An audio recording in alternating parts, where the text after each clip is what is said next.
memasuki periode penting untuk penyelesaian skripsi kalian, gitu ya.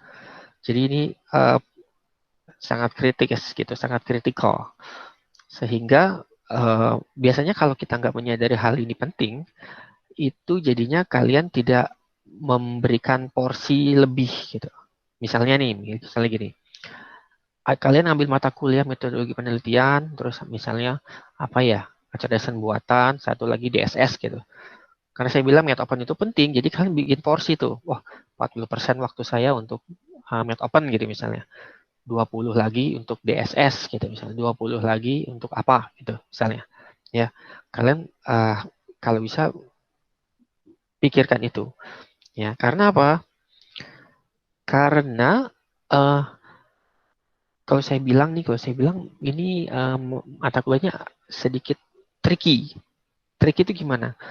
Bahkan ya kalau kalian punya IPK tinggi, kalau kalian punya kecerdasan yang baik, gitu ya, itu uh, kurang cukup.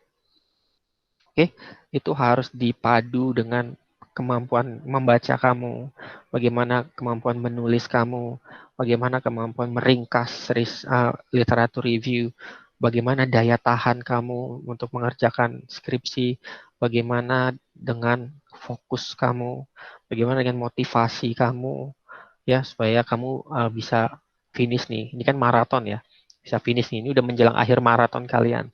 Tuh. Kemudian bagaimana kalian bekerja sama dengan teman-teman yang juga mungkin sama bidang risetnya dan lain sebagainya. Tuh. Bagaimana kamu menstrategikan belajar kamu. Karena tugas kayak misalnya kamu bikin project aplikasi gitu, itu beda kayak kamu bikin skripsi. Kalau kamu bikin project aja misalnya bikin aplikasi A gitu, kamu nggak dituntut bikin dokumentasinya. Ya, sedangkan kalau skripsi kamu bikin aplikasi gitu misalnya ya, aplikasi A, kamu dituntut tuh bikin tulisannya. Tulisan itu harus mengacu ke referensi A, B, C, D, E, F, G, H, I, J, kayak elemen. Gitu ya. Ada banyak referensinya. Di setiap referensi harus kamu, kamu pelajari apa perbedaan punya kamu dengan orang-orang yang sudah bikin. Kayak gitu-gitu. Nah, jadi uh, itu. Kadang ini jadi momok.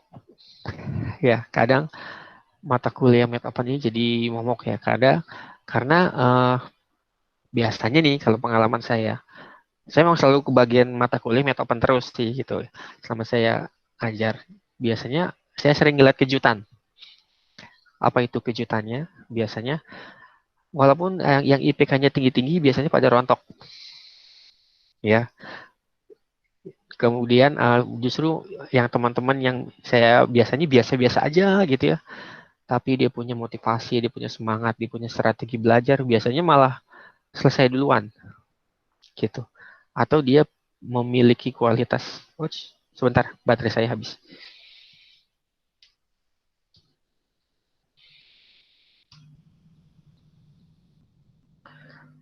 Wah, sampai mana tadi ya? Lupa deh. Yang, ya, strategi belajar ya. Itu dia berani ngambil judul-judul yang extraordinary. Gitu. Artinya, itu nggak dipikirkan loh sama teman-teman yang IPK-nya tinggi. Gitu. Dia bisa extraordinary dan dia punya peluang nilainya A. Gitu. Karena kan nanti kalian tesis atau tesis lagi. Kalau skripsi kan ada nilainya ya, A atau B atau C gitu kan ya. Nah, nilai A itu biasanya punya challenge tersendiri dari judulnya, dari tingkat kompleksitasnya, dari tantangan misalnya kalau ada tugas publikasi ke luar negeri atau ke jurnal gitu-gitu. Nah, itu. Jadi saya kasih kesimpulan singkat bahwa di Med Open itu 60% itu tentang non teknis. Oke. Non teknis itu kayak tadi motivasi belajar, daya tahan kamu, cara kamu menulis, cara kamu mereview. Nah, non teknis kayak gitu ya, non teknis. Tapi yang teknis itu yang berhubungan nanti dengan uh, skripsi kamu. Ya, mungkin kamu harus belajar bahasa pemrogramannya, mungkin kamu harus menggunakan tools-tools tertentu kayak Mendeley gitu. Kalian pernah dengar Mendeley nggak?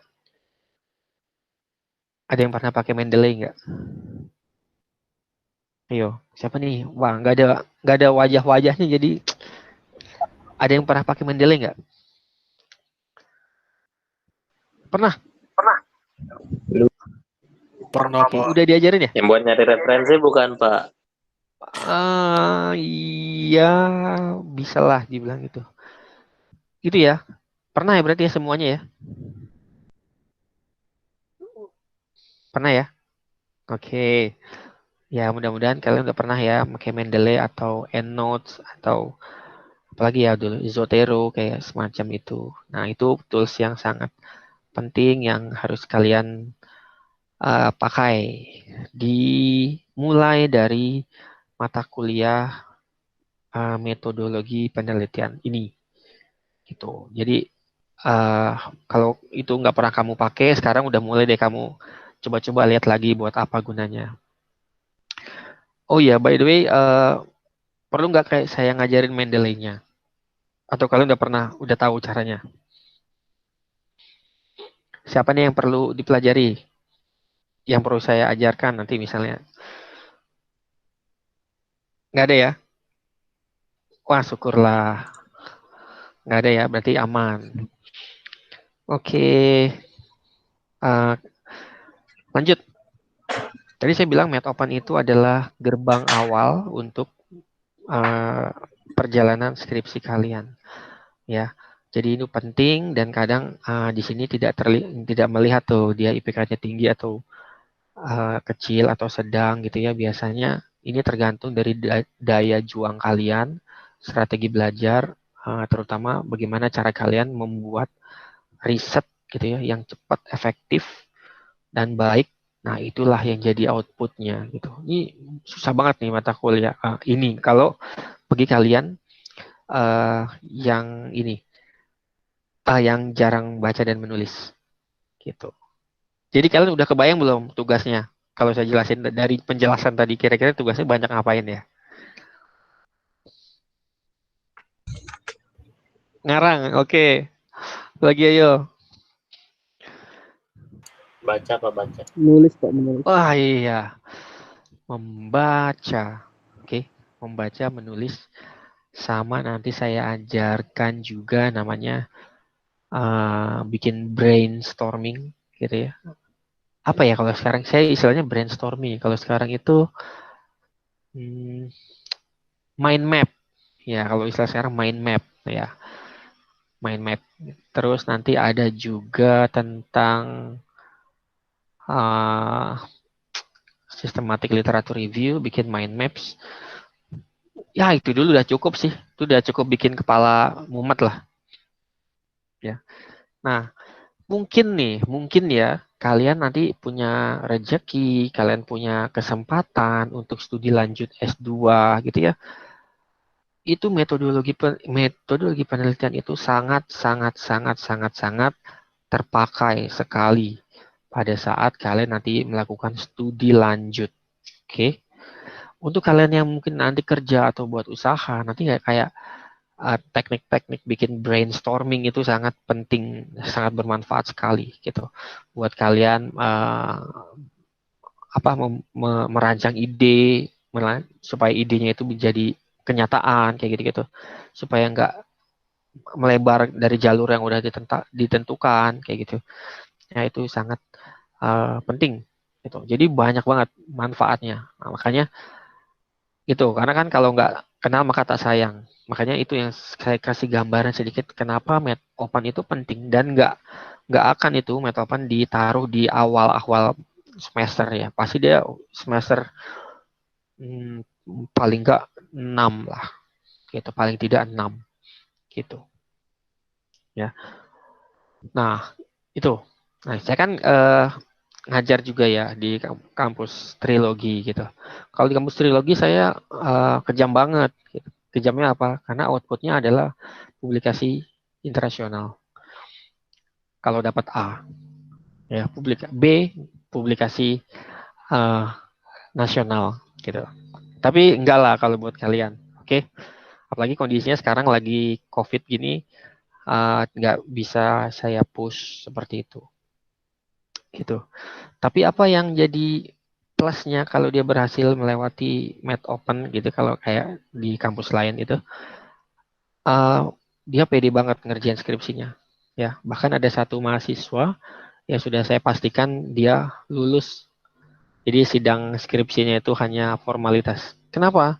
Karena dia sama saya udah sampai ke jurnal internasional gitu. Ya, jadi kalau logikanya kalau dia bisa sampai nembus di level itu, ya skripsi udah lewat. Gitu. Skripsi udah pasti dia lulus, bahkan udah melebihi. Gitu. Tapi kalau yang kehilangan momentum nih, kalau aduh nanti deh belajarnya dan lain sebagainya, biasanya iya lewat jadinya gitu. Ya, jadinya wah, aduh susah banget ya. Dari mana ya mulainya ya pasti gitu. Kalau pernah merasakan gitu nggak? Misalnya udah nggak lama nih udah nggak pegang buku terus disuruh lagi gitu. Aduh, dari mana mulainya ya? Aduh, belajar apa lagi ya? Gitu. Nah, itu kalau udah itu namanya udah salah satu gejala kehilangan momentum gitu ya. Nah, itu harus itu efeknya agak rawan ya kalau kalian udah masuk masa kritikal untuk menyiapkan tugas akhir kalian. Gitu. Nggak kecepatan atau kelambatan? Apa? Udah, Pak. Pas ya? Agak pasti. Oh, itu Pas, diberi. pas. Oke, ajarin Wendley tadi ada yang bilang di chat. Oke, nanti kita belajar. Ya, nah kayak gitu. Itulah mata kuliah Med Open, gitu ya. Kemudian waktu awal-awal sebelum saya pada saat ditunjuk untuk mata kuliah ini, saya ada dua pilihan sebenarnya. Berdiskusi dengan Pak Kaprodinya, gitu.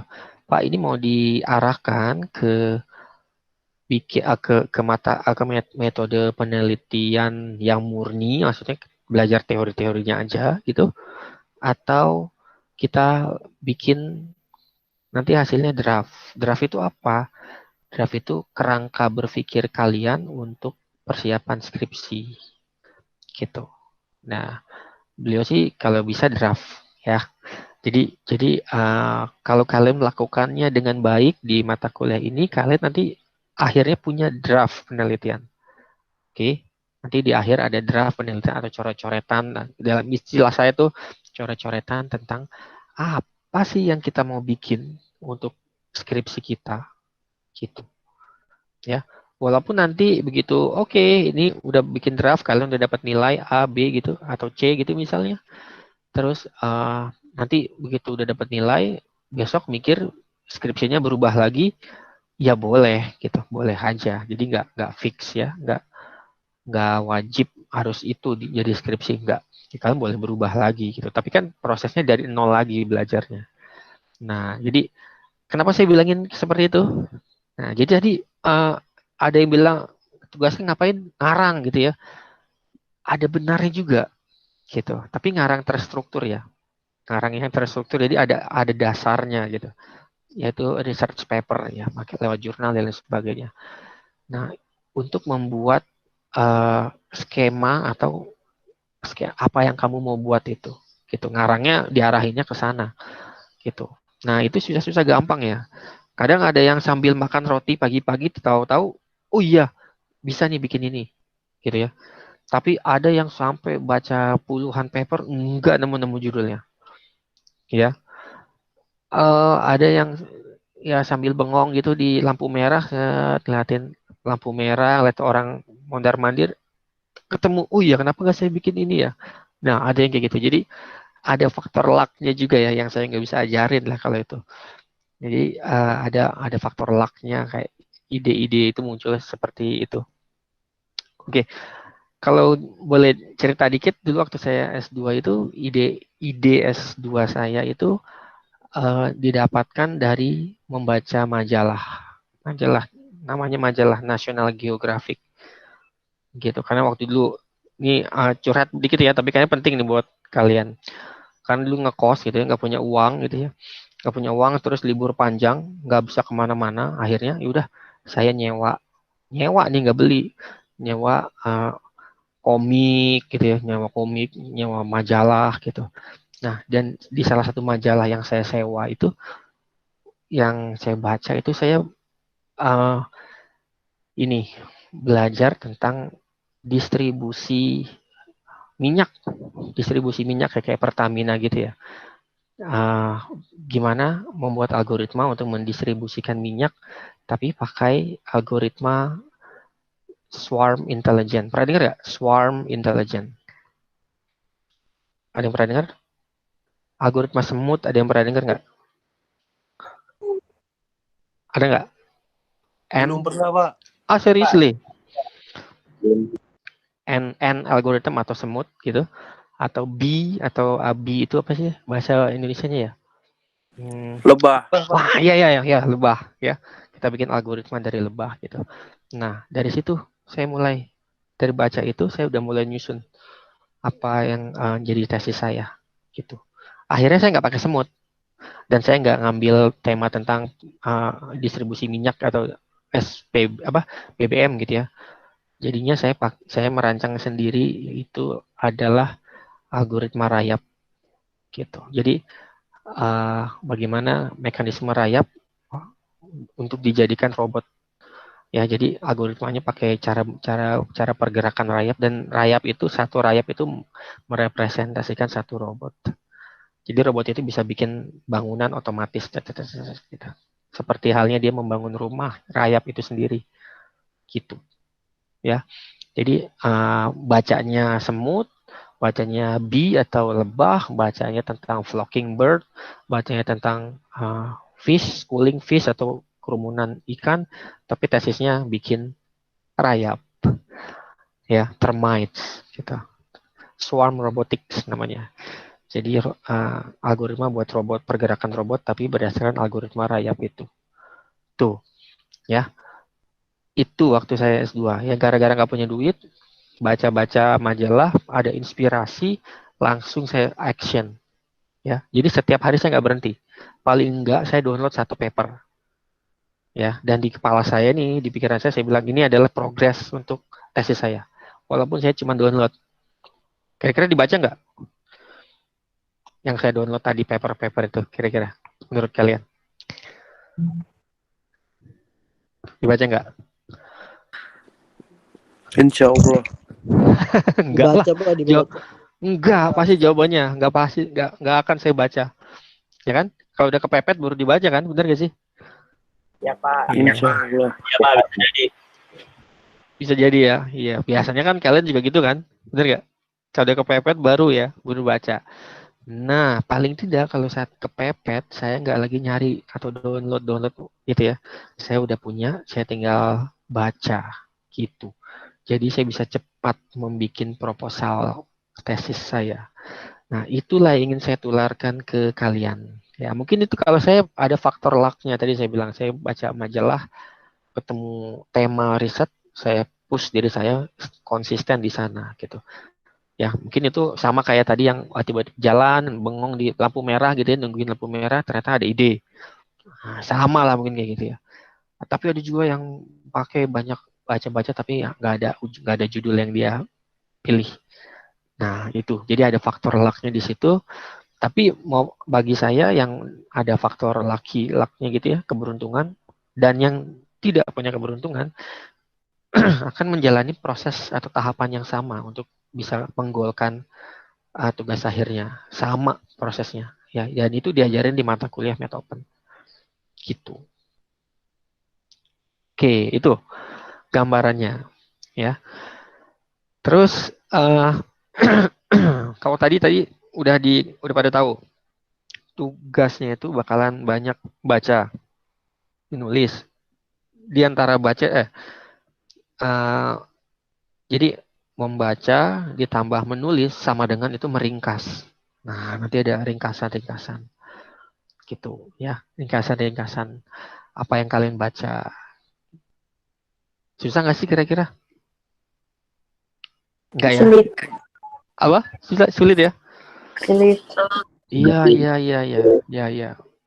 Saya nggak berani bilang mudah, tapi saya juga nggak berani bilang sulit banget itu enggak. Tapi males kayaknya lebih tepatnya ya. Baca tuh males banget loh kalau nggak dibiasakan gitu. Jadi memulai itu paling berat, benar kan? Memulai gitu untuk download Betul. untuk memulai. Saya udah download banyak nih, ribuan paper gitu ya, saya dari IEEE, Scopus, apapun itu, tapi nggak dibaca sama sekali. Sama kayak saya waktu S2 gitu. Kalau saya lagi males, saya lakukan yang namanya cuma nyusun doang folder, misalnya foldernya tentang N colony optimization. Ya udah saya cuman paper yang ada hubungan dengan N colony optimization saya taruh di foldernya. Lakukan hal-hal simpel-simpel sederhana gitu. Nanti lama-lama moodnya jalan. Itu saya men-trick diri saya sendiri biar mulai bekerja. Nah, nanti kita ada tuh di tips belajarnya saya kasih tahu. Ya, jadi kita itu tadi tugasnya udah tahu. Kemudian outputnya adalah output atau ujung dari mata kuliah ini saya harap kalian bisa membuat namanya draft penelitian. Oke, draft penelitian. Nah, oh ya, saya mau tahu dong, mungkin ada yang bisa menjelaskan kira-kira nih kalau di Ukrida itu ada berapa sidang sih pada saat kita proses skripsi gitu. Misalnya ada pra-proposal, ada proposal atau sidang akhir gitu, atau gimana, ada yang mau jelasin nggak? Pak Ketua deh, Pak Ketua mana nih? Pak Ketua nih. Atau siapa nih? Siapa nih? Boleh deh. Biar saya ada gambaran. Ada yang tahu? Dari kakak kelasnya mungkin pernah nanya. Tidak tahu. Wah, kurang tahu. Wow, belum tahu. Siap. Nah, ini sebenarnya inilah medan medan awal peperangan kalian kan ya. Jadi eh harus semoga kalian setelah ini tahu dan mulai bertanya tuh sama kakak kelas.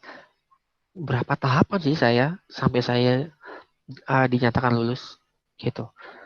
Di kampus lain ada yang pra proposal, kemudian ada sidang proposal, lulus sidang proposal,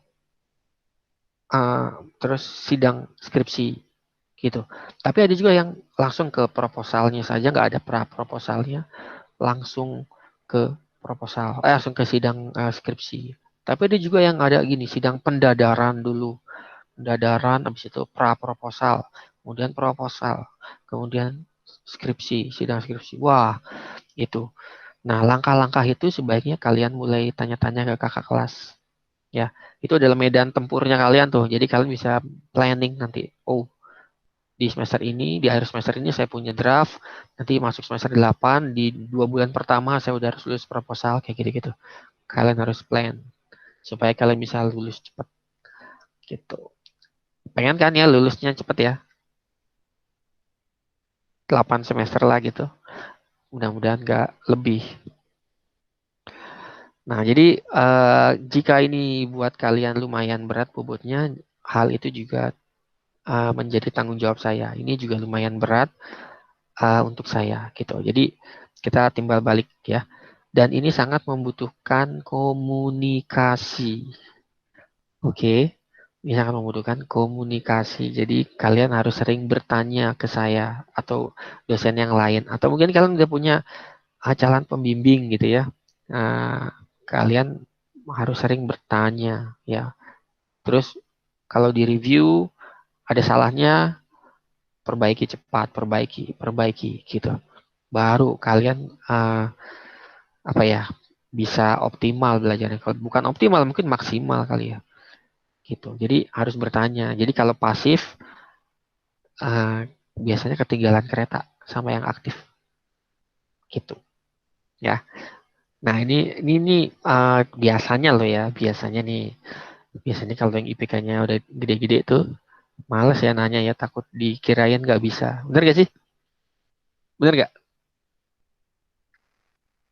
Ada yang IPK-nya di Iya, tapi beda kalau IPK-nya pas-pasan gitu ya. Misalnya IPK-nya saya nih 2,75, wah saya mau berani nanya aja gitu, biar push diri saya biar bagus gitu kan ya. Tapi itu sebenarnya sesuatu yang apa ya, di bawah sadar kita gitu maksudnya, kayak gitu. Nah, semoga entah kamu prestasinya bagus, IPK-nya bagus atau biasa-biasa aja, kamu harus lebih sering bertanya, karena ini kalian memasuki seperti dunia baru gitu. Ini adalah awal kalian di challenge untuk riset sebenarnya di dunia komputer, gitu, di ilmu komputer informatika ya. Gitu. Jadi kan harus banyak bertanya sama yang udah duluan, gimana tips dan triknya, apa yang harus saya perbaiki. Ini judulnya benar apa enggak Pak? Ini judulnya apa yang harus diperbaiki? Ini abstraknya gimana cara bikinnya Pak? Gitu-gitu. Nah, itu harus kalian sering tanyakan. Gitu. Jangan malu-malu. Ya, lanjut. Itu tadi saya rangkum lagi yang kecil tadi, kita udah bahas Metopen. Ini adalah awal perjalanan skripsi kalian. Tadi saya udah kasih gambaran Metopen itu kayak gimana. Terus nanti outputnya di ujung kita nanti di ujian akhir ya mungkin ya. Itu kayaknya take home pastinya ya. Kemungkinan take home ya, mudah-mudahan dibolehin. Saya nggak tahu kan apakah harus kayak kelas biasa lewat e-learning itu atau bisa take home. Saya belum tahu. Tapi biasanya outputnya adalah draft penelitian ya. Dan itu seperti yang diminta gitu ya. Kemudian tugasnya tadi biasanya membaca, menulis, meringkas. Benar ya?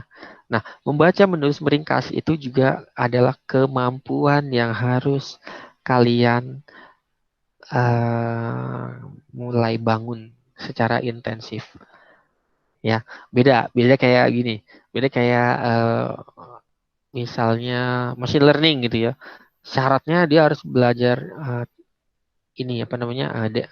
Neural network gitu, dia harus lulus AI gitu ya, dia harus lulus DSS gitu misalnya. Nah, tapi kalau yang di sini ini syarat tidak tertulis ya, maksudnya kalian harus bisa mulai hebat di dalam membaca, menulis riset gitu ya, dan meringkas. Tuh, 3 itu. Oke. Nah, ini biasanya saya sering ngasih jebakan nih sama kalian nih. Nih, ada nggak yang nyatet yang saya sampaikan tadi? Ayo, ada nggak? Ada nggak yang nyatet? Ada Pak nyata. Wah, keren ya. Keren. Oke, good. Kalau udah nyatet, berarti kalian sudah bisa mulai mempelajari saya nih. Jadi, saya sih nggak cerita kalian harus nyatet apa enggak biasanya ya. Cuma sekali saya kasih tahu tadi gitu. Jadi, kalian catat. Karena kita akan banyak ngomongin tips dan trik nanti gitu. Ya, nggak hanya ngomongin tentang cara bikin paper, research proposal aja gitu. Ya, jadi kalau kalian punya catatan, very good. Nanti saya juga akan ajarkan gimana caranya bikin catatan. Ya, bikin contekan gitu ya. Saya dulu bikin contekan tapi nggak dianggap contekan gitu waktu S2 ya. Karena bentuknya aneh-aneh. Cuman saya tahu gitu. Tips belajarnya. Nah, sekarang nih. Oh ya, sebelum saya masuk ke ketiga nih. Ada pertanyaan nggak? Adakah pertanyaan? Lanjut. Tidak Pak. Ada. Boleh diketik kali ya kalau kalian ada pertanyaan gitu atau nanti bisa langsung saya jawab gitu. Wait. Atau langsung. Lanjut? Lanjut, Pak, lanjut. siap. Nih, saya kasih lanjut ya. Oke. Ini penutup. Ya, penutupnya. Jadi tips belajar itu ada banyak banget. Ya, tapi hari ini yang saya mau share itu bagaimana menjaga fokus. Ya, yaitu supaya belajar kita fokus lah gitu istilahnya. Oke. Ya, kita tahu kan ya sekarang kalian aja mungkin HP-nya 2 atau 3 kali ya. Gitu ya. Satu HP kalian punya media sosial sendiri. HP satu lagi buat bisnis kalian gitu misalnya. Ya, belum lagi laptop dan sebagainya. Setiap 5 menit kamu buka HP, oke, ngelihat ada notifikasi enggak, gitu, bener ya. Terus mau belajar, baru buka buku atau mulai menulis 1-2 buah kalimat gitu, udah langsung megang HP-nya lagi, ya, lihat ada notifikasi enggak, dan lain sebagainya, ya.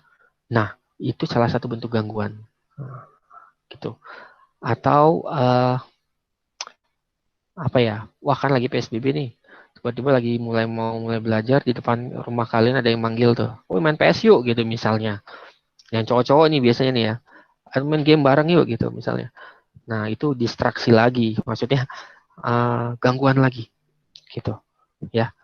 So, untuk fokus yang pertama itu kalian harus minimalkan distraksi atau gangguan-gangguan yang mungkin. Kalian pikirkan dulu deh kapan saya mulai jam belajarnya yang enak. Kemudian kira-kira wah yang bakal ganggu saya apa nih, HP. Udah HP-nya dijauhin dulu deh. Gak usah lama-lama lah, setengah jam lah dulu atau 1 jam lah gitu. Tapi dalam 1 jam itu kamu benar-benar gitu, benar-benar itu nggak belajarnya gitu. Itu lebih baik daripada kamu belajar 3 jam tapi setiap 10 menit megang HP, gitu ya.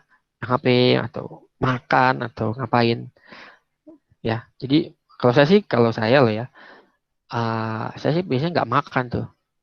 Ya kalau saya lagi fokus nggak makan, tapi nanti ada periode istirahat makan, ngapain boleh. Habis itu mulai lagi, habis itu makan lagi, habis itu mulai lagi, gitu. Jadi saya pecah-pecah beberapa kali, jadi saya nggak belajarnya, ya. Nah, yang pertama itu minimalkan distraksi kamu, oke? Ini penting loh, karena kenapa penting? Karena kan kalian di rumah ya, kita nggak ketemu di kampus, gitu ya.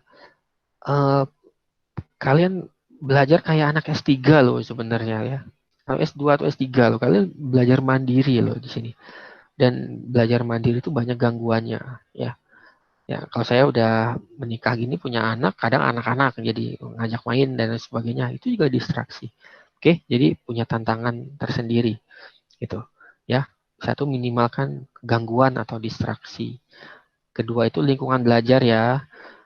Bukan belajarnya, ada yang bisa belajar di Starbucks gitu misalnya, udah nggak apa-apa di Starbucks gitu sambil ngerjain tapi fokus.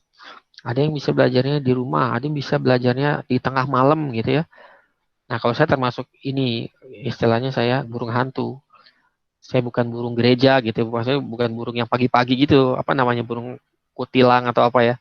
Saya tipikalnya burung hantu gitu ya. Saya onnya tuh malam gitu. Jadi ya malam saya kerjain gitu. Malam itu fokus, nggak diganggu, nggak boleh ada yang ganggu gitu ya. Nah, itu semua butuh latihan. Kamu melatih disiplin, nggak megang HP dulu berapa 15 menit, setengah jam. Kamu fokus ke misalnya hanya download paper aja, nggak apa-apa, download paper setengah jam gitu. Hanya download, itu melatih awal-awal kayak gitu ya. Kemudian tips berikutnya saya ambil dari istilah decision support system, atau kemarin tuh sistem penunjang keputusan ya. Ya, saya ambil istilahnya itu namanya Pareto. Pareto optimal namanya. Oke. Apa itu Pareto optimal gitu? Nah, saya lihat gini. Saya terinspirasinya sebenarnya dari saya punya channel YouTube gitu. Saya bikin ada berapa puluh video gitu ya. Ya, ternyata dari beberapa puluh video itu yang banyak view-nya atau yang dilihat gitu, paling itu sepertiganya dari total itu. Gitu ya. Artinya gini. Di pikiran saya, oke, berarti kira-kira sepertiganya. Kenapa nggak saya fokuskan aja, saya bikin video di sepertiga ini gitu, temanya gitu. Ya kayak gitu, itu contohnya. Jadi kita meminimalkan banyaknya pekerjaan, gitu ya. Meminimalkan banyaknya pekerjaan. Ini kalau Pareto optimal ya. Meminimalkan banyaknya pekerjaan dalam satu hari, tapi kita lakukan secara mendalam. Oke, kalau saya itu paling banyak itu 3. Kalau saya paling banyak setiap hari, nggak setiap hari. Kalau saya lagi mood belajar gitu, kalau libur saya libur gitu. 3, juga ada target 3. gitu. Jadi saya nggak melakukan 5 hal, 10 hal dalam satu hari, nggak. Paling banyak 3. Tapi untuk satu ini misalnya nomor satu saya lakukan dalam gitu. 2 sampai 3 jam itu saya nggak diganggu sama sekali gitu. Nanti udah kira-kira menurut saya udah puas gitu, walaupun belum selesai, saya pindah ke nomor 2. Saya nggak mau peduli lagi nomor satu dulu. Saya mau fokus di nomor 2 dulu. Ya. Ternyata nomor nomor 3-nya nggak bisa diselesaikan gitu. Udah selesai dulu. Besoknya mulai dari nomor 3 dulu. Gitu ya. Balik ke nomor 1. Setelah itu balik ke nomor 1, kelarin dulu nomor 1. Ya. Kalau nggak selesai juga nomor satunya, biarin dulu. Gitu. Beralih ke nomor 2 lagi. Nah, kayak gitu. Jadi saya punya 3, tapi itu udah cukup lumayan bikin pusing. Karena saya melakukannya dalam banget gitu ya. Jadi saya nggak mau diganggu, fokus ngerjainnya, HP singkirkan dulu, tap-tap kayak YouTube gitu ya, apa tuh saya singkirkan dulu. Kalau cowok biasanya game nggak sih distraksinya? Bener nggak sih? Bener nggak? Ada yang gamer nggak sih di sini? Betul ya? Wah, betul betul. Ya, kalau cowok tuh biasanya godaannya lebih banyak ya. Godaannya lebih banyak ketimbang cewek. Kalau cewek lebih sedikit gitu. Banyak apa ya, kalau jarang main game, kalau walaupun main game tapi mungkin nggak dalam tanda kutip gitu ya, separah para lelaki gitu ya. Nah, untungnya saya nggak pernah nggak main game, bukan gamernya saya. Itu jadi Pareto optimal. Kita lakukan sedikit hal tapi lakukan mendalam. Nah, ini nggak bisa kalian pelajari dalam waktu 1 hari 2 hari. Oke, ini kalau kalian hebat itu mingguan. Kalau saya bulanan. Oke, saya fokus kayak gitu tipe belajar saya. Kalau walaupun libur saya tetap ngerjain target saya itu. Walaupun libur saya tetap ngerjain target saya. Walaupun hanya membaca. Oke, walaupun saya sanggupnya hanya membaca abstraknya aja gitu. Misalnya harus review paper. Ya saya baca, tapi saya ngertiin banget gitu. Saya buat gambarnya biar saya ngerti gitu. Sambil baca berulang-ulang, saya bikin gambar brainstormingnya kayak gitu. Itu saya lakukan. Ya, saya nggak ngerjain yang lain yang banyak-banyak, tapi saya fokus ke 1, 2, atau 3 paling banyak kegiatan. Dan ini bisa dilakukan gak hanya untuk belajar, tapi bisa hal-hal yang lain sih. Itu untuk bisnis kalian mungkin ya, atau mungkin kalian ada project gitu, kerjakan projectnya step by step. Modul 1 selesai dulu, baru modul 2. Jangan semua dihajar, dihabisin. Tapi cuma 25%, 25%, 25%. Ya, gitu. Ya, jadi jangan multitasking. 1 selesai, pindah lagi, pindah lagi, pindah lagi, gitu. Ya, tuh. Jadi nggak mau ribet. Jadi kalau untuk tips saya untuk belajar fokus itu minimalisir distraksi yang pertama. Kemudian kamu harus tahu tuh, saya cocoknya belajar di lingkungan yang kayak gimana. Ada loh yang belajar cocoknya di tempat yang sepi, di tempat yang rame gitu, ya dia coba gitu, ya. Atau yang suka dengar musik sambil belajar, ya pakai itu, it's okay. Ya, ada yang pakai musik rock gitu, misalnya, saya bisa mikir banget Pak kalau saya nyanyi atau sambil nyanyi gitu, misalnya, jangan sambil nyanyi ya, sambil dengerin lah gitu. Musik rock, ya coba itu jadi maksimalkan. Oke, jadi lingkungan belajar, fasilitas belajar juga sih dipikirkan. Dan yang ketiga itu Pareto optimal. Ya. Nah, ada lagi sih kayak cara belajar yang setiap 25 menit atau setengah jam berhenti, istirahat 5 menit, terus mulai lagi belajar setengah jam, istirahat lagi 5 menit. Ada juga yang seperti itu. Nah, dan saya sedang belajar, ya saya sedang mempelajari itu. Berat sih, ya lumayan susah banget bisa konsisten gitu. Ya, daripada belajar 3 jam langsung capek gitu, 25 menit istirahat, mulainya lagi ini yang berat. Udah istirahat, udah nonton gitu, udah biasanya malas mulai lagi.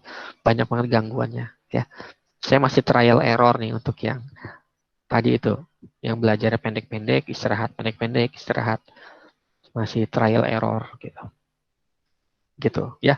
Terus waktu belajarnya kalau kalian sukanya malam, kalau kalian sukanya pagi, sukanya subuh, ya. Jadi kalau saya termasuk yang burung hantu istilahnya, biasanya saya lebih suka malam.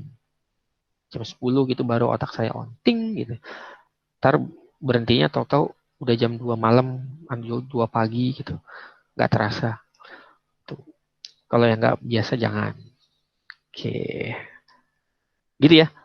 Mungkin ada yang punya tips nggak selain yang tadi? Yang mungkin saya bisa belajar juga dari kalian.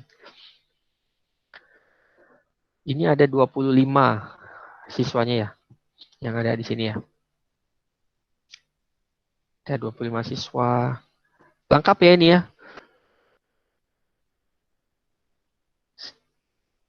Oke. Oke, ya. Ada nggak tips dari kalian gitu? Ada? Nggak ada Pak, masih nyari-nyari. Nggak ada. Nyari-nyari nggak dapat Masih nyari. biasanya nggak? Iya, belum dapat yang enak. Trial error. Ini saya lagi coba nih. Ya, saya juga lagi coba nih. Ya, jadi sama-sama belajar. Kita nanti makanya di sini kita harus lebih banyak discuss, nggak satu arah, ya. Jangan satu arah gitu. Jadi kalian kalau saya buka deh kalau kalian punya kendala gimana caranya belajar gitu. Paling nggak mungkin saya bisa kasih tips dan triknya gitu. Paling tidak dari pengalaman saya lah gitu. Kalau saya nggak bisa biasanya saya cariin cara lain gitu. Jadi seru. Jadi ini mata kuliah yang sedikit abstrak gitu ya, sedikit abstrak, nggak logis, nggak ada logika kayak algoritma pemrograman gitu, nggak gitu ya. Ini lebih ke menguji mental kalian, daya juang, strategi belajar, kemampuan baca, menulis, meringkas, komunikasi, ya, sampai cara bikin email gitu, penting. Gitu. Itu dari saya ya. Nah, sekarang saya kasih kesimpulan ketiga-tiganya yang tadi, ya. Kesimpulan ketiga-tiganya yang tadi. Oke, sedikit aja nih 2 atau 3 menit. Ini adalah periode penting kalian. Kalian yang nyatet ini sambil cross check catatan kalian. Oke. Kalau yang tadi nggak nyatet kelewat, ya mungkin ini bisa memperkuat memori kalian. Tapi biasanya nanti keluar pintu dari kamar udah lupa sih biasanya. Oke. Nah, ini adalah periode penting untuk menyiapkan skripsi kalian atau tugas akhir kalian gitu. Jadi metodologi penelitian itu adalah awal perjalanan penyelesaian skripsi. Alias ini adalah kalau kalian nanti mau S2, S3 gitu ya, ini adalah langkah step awalnya untuk belajar untuk jadi periset gitu. Atau meriset sesuatu. Ya, metodologi penelitian. Ini akan dipakai di S2, ini akan dipakai di S3 juga. Gitu. Jadi step by stepnya sama, cuma bobotnya atau berat risetnya yang beda. Gitu. Ya. Kemudian output penelitiannya itu atau di akhir nanti saya harapkan punya draft penelitian kalian. Oke. Kemudian tugasnya kemungkinan besar itu berkisar di 3 tadi, membaca, menulis, meringkas. Membaca, menulis, meringkas. Membaca, menulis, meringkas. Ini bisa sangat mudah ataupun bisa sangat sulit bagi kalian yang hanya bisa fokus membaca hanya 1 menit atau 2 menit. Ini challenge banget ya. Kalau kalian tidak punya kemampuan membaca yang lebih tinggi, biasanya susah menulisnya. Apa yang paling susah menulis adalah membuat tulisan yang terstruktur dan orang bacanya itu ngerti. Gitu. Ya. Terus meringkas, gimana caranya meringkas apa yang kita tulis dari coret-coretan, gimana cara teknik meringkasnya itu level yang lain lagi. Itu yang kedua tadi. Yang ketiga tips belajar. Tips belajar 1 hanya fokus dulu gitu. Ini sub tips belajarnya tentang fokus. Minimalkan gangguan distraksi kamu, game, handphone, bla bla bla. Ya nanti ada waktunya gitu ya. Terus pilih lingkungan belajar yang tepat, pilih timing belajar yang tepat, dan lakukan tadi yang saya bilang Pareto optimal gitu ya. Jadi belajarnya sedikit, pekerjaan, bahan belajarnya sedikit, tapi mendalam. Itu yang saya lakukan sih. Dan saya udah tahu gitu. Kalau yang tadi yang belajar, istirahat 5 menit, belajar lagi, itu saya masih trial error. Masih mencoba. Jadi belum dapat feel-nya. Gitu. Nanti kita akan discuss lagi ya. Jika saya sudah mulai tune in lagi tuh. Ya, tune in lagi untuk belajar itu. Oke.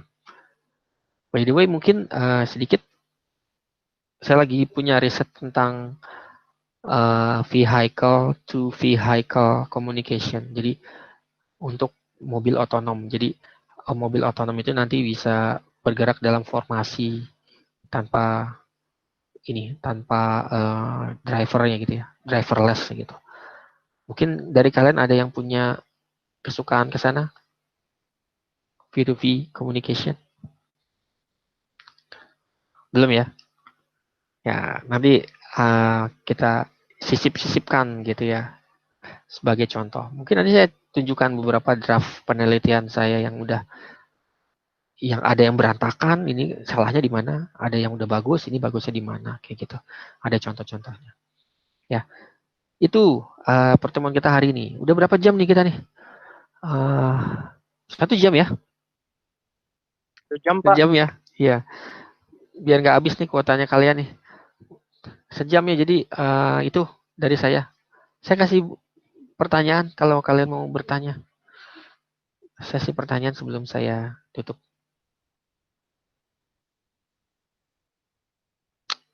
Ada? Wah, nama channel YouTube-nya.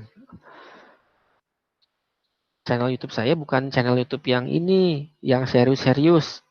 Oke. Tapi buat kalian itu yang suka goes gitu, sepedaan ya, ya bisa lah karena channelnya main-main gitu ya. Buat sepedaan gitu.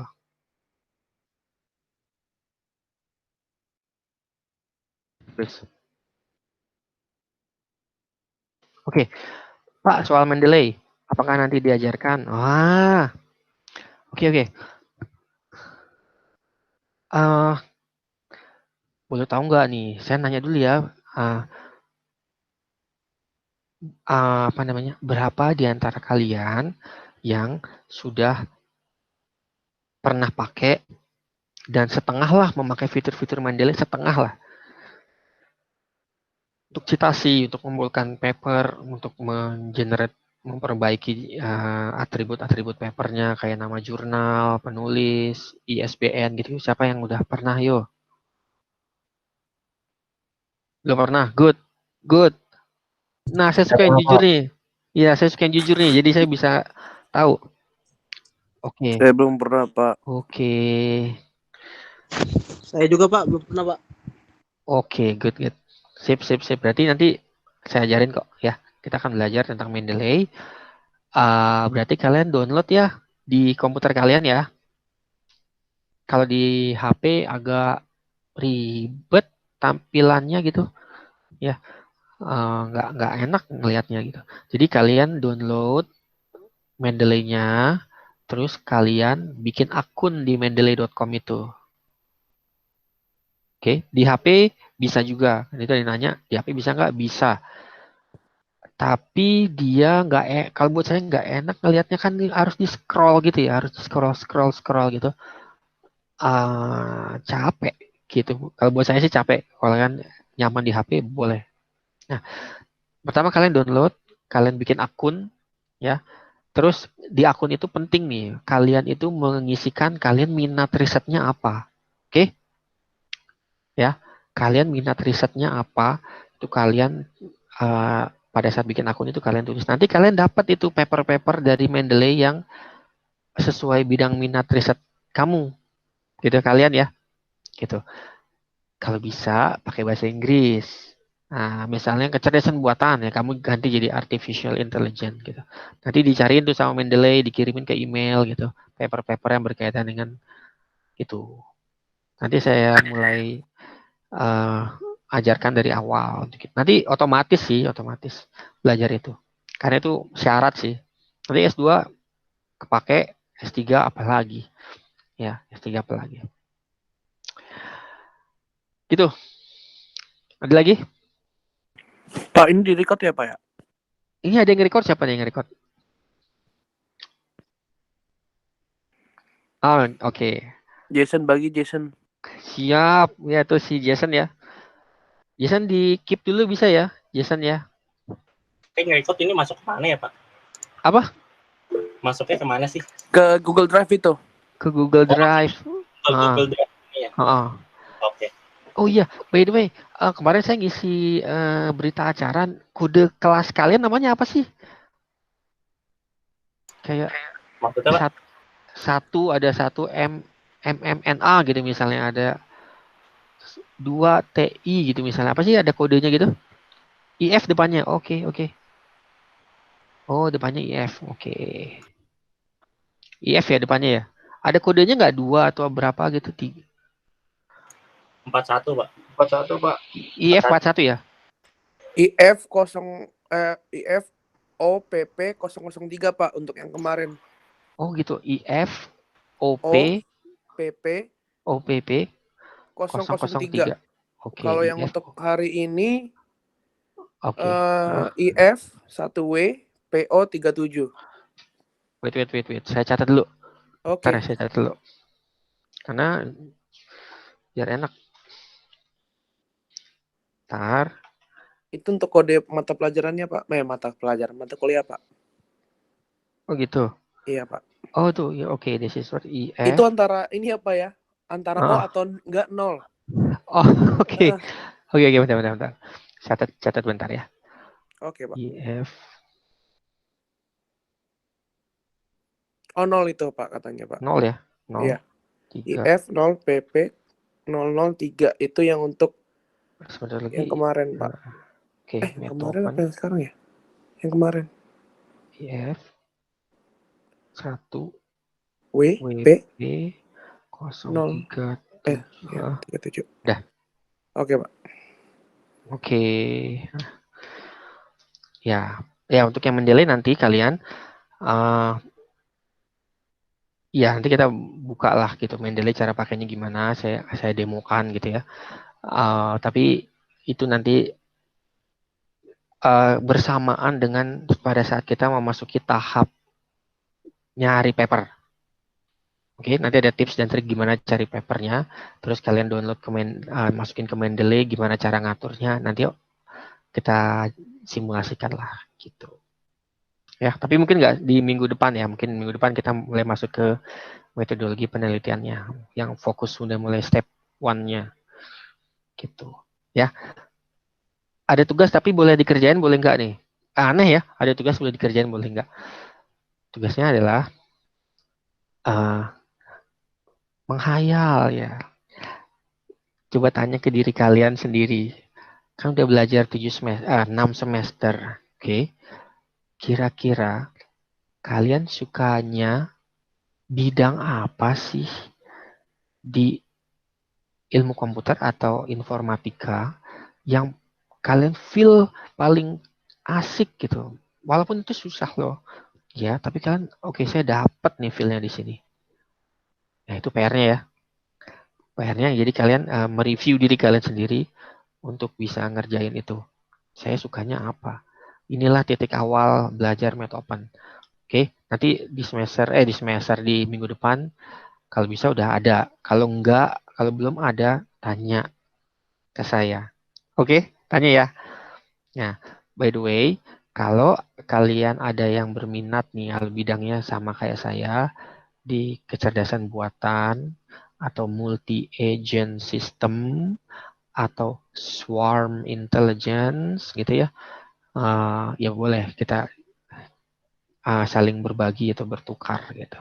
Jadi kalau mungkin yang suka machine learning, yang deep learning, saya nggak terlalu dalam di situ, kalian bisa mempelajari sendiri. Tapi saya tahu basicnya apa yang harus kalian pelajari. Atau data science, atau big data, nah itu kalian harus coba mandiri ya. Tapi saya tetap mendampingi kalian. Nggak kewalahan ya. Siapa tuh si Brigita ya? Oke, nggak kewalahan ya. Gitu. Seru banget kelas hari ini. semoga energi saya bisa nyampe ke kalian. Jadi kalian bisa ketularan motivasinya. Itu ya. Amin, Pak. Jadi kita sama-sama belajar. Saya juga lagi dalam tahap seperti kalian. Saya baru lulus Med Open juga, metodologi penelitian untuk S3-nya kemarin. Ya, jadi seru-seruan lah kita gitu. Oke, cukup ya pertemuan hari ini ya. Oke, Kalau nggak ada yang Pak. bertanya. Oke, kita ketemu Pak. lagi minggu depan. Mudah-mudahan di dalam pikiran kalian, hati kalian udah ada apa yang kalian sukai. Itu adalah pintu masuknya. Oke. Nah, sampai ketemu lagi. Thank you, Pak. Oke, jaga diri, jaga kesehatan. Oke, Pak. Baik, Besok Makasih, Pak. PSBB ya. Senin PSBB ya. Ya, Pak. Pak. Pak. Waduh, iya deh. Kalian harus waspada deh. Gak usah keluyuran kemana-mana kalau bisa ya. Oke, Pak. Oke, see you ya. Sampai ketemu lagi. Selamat sore. Makasih, Pak. Terima kasih, Pak. Iya, Pak. sama-sama. Terima kasih, Pak. Sama-sama.